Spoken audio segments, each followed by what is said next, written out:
এই মুহূর্তে আমরা আছি চুয়াডাঙ্গার ইসলামপাড়ায়। রয়েছি ইসলামপাড়ার জান্নাতুল ফেরদৌস জামে মসজিদ প্রাঙ্গণে। যদিও পূর্বে আপনাদেরকে এই মসজিদটি একবার ঘুরিয়ে দেখিয়েছিলাম, তবে রমজান উপলক্ষে সম্পূর্ণ মসজিদটি এবং মসজিদের ভিতরের অংশটিও আপনাদেরকে ঘুরিয়ে দেখানোর চেষ্টা করছি। মসজিদটি স্থাপিত 2013 সালে। চলুন তাহলে সম্পূর্ণ মসজিদটি ঘুরে দেখি। আজকের ভিডিওটি আমি আনকাট রাখছি, অর্থাৎ ভিডিওতে যে শব্দগুলো ছিল সেই শব্দগুলো আমি একেবারে মুছে দিচ্ছি না। যাই হোক, এই মুহূর্তে আমরা আছি ইসলামপাড়ার একটি গলিতে, আর মসজিদটিতে যেতে হলে এরকম বেশ কয়েকটি গলি পার হয়ে তারপরই যেতে হবে। মসজিদটি পাড়ার একটু ভিতরে হওয়ার কারণে অনেকেই এই মসজিদটি চেনেন না। তবে আমি যেদিন প্রথম এই মসজিদটি দেখেছিলাম, আমার এতটাই ভালো লেগেছিল যে আমি মসজিদটার ভিডিও নেওয়ার জন্য পরবর্তীতে আবারও এসেছিলাম, কারণ প্রথম দিন মসজিদটিতে তালা দেওয়া ছিল। মসজিদটির ঠিক পাশেই রয়েছে মা ফাতিমা নুরানি মহিলা মাদ্রাসা এবং মসজিদটি পাশাপাশি।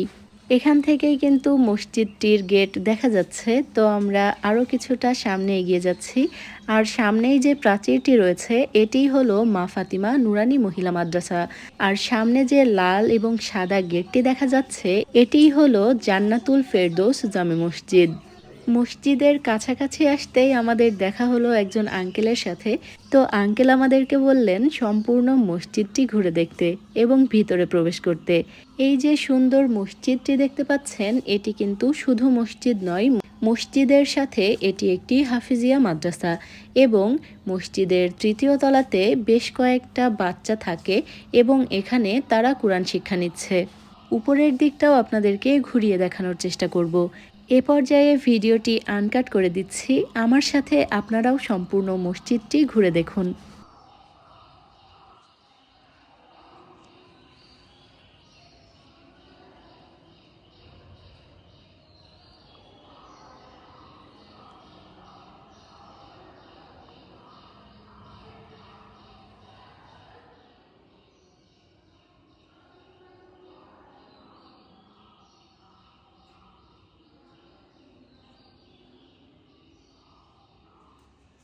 আপনার বাসা এখানে আঙ্কেল?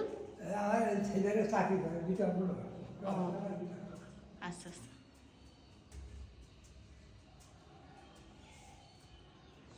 খুবই সুন্দর এই মসজিদটা।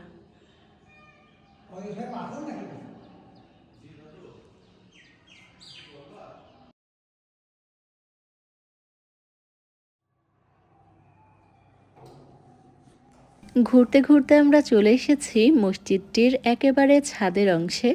মসজিদটি মূলত দ্বিতল বিশিষ্ট, তবে তৃতীয় তলায় একটি রুম করা হয়েছে, যেই রুমটাতে বাচ্চারা থাকে এবং এখানেই তারা হাফেজি পড়ছে। চলুন আপনাদেরকে সেই রুমটাও দেখাই। এই রুমটিতেই থাকে 20-25 জন বাচ্চা। তবে রোজার ছুটিতে সবাই এখন বাড়িতে চলে গেছে। এদিক আসেনি, কিন্তু এই যে মাঝখান থেকে দেখে নিলাম।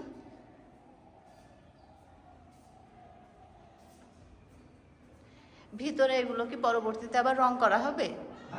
রং করা হবে এতে? আর একটু কেমন ফাঁকা কেন? মানে বলতে চাচ্ছে দোতলার এই উপরে আর ছাদ নেই কেন, এটাও জিজ্ঞেস করছে। এটা এই ডিজাইনই তৈরি করা হয়েছে।